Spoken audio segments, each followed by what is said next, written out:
ఈరోజు డబ్బు ఉంటే కాదు దేవుని వెంబడించడం, డబ్బు అన్ని పరిస్థితులు బాగుంటే కాదు దేవుని కలిగి ఉండడం.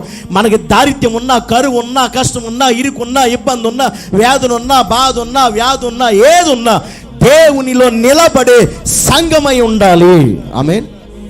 దేవుని కొరకు నిలబడే విశ్వాసులమై ఉండాలి.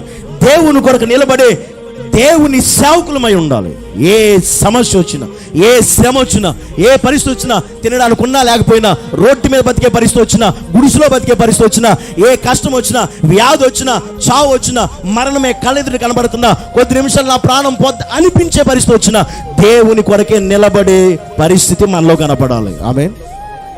ఖచ్చితంగా ఇలాంటి పరిస్థితి మనలో ఉండాలి. అనగా దేవుని కొరకు సంఘం శ్రమలు అనుభవించాలని దేవుడు చెప్పాడు తప్ప శ్రమలు ఉండవని మాత్రం దేవుడు చెప్పలేదు. ఆమేన్. సంఘం ఖచ్చితంగా శ్రమలు అనుభవించాలి. శ్రమలలో నుండే సంఘం పుట్టుకొచ్చింది, గుర్తుపెట్టుకోండి. సంఘం కూడా శ్రమల్లో నుండి పుట్టుకొచ్చింది.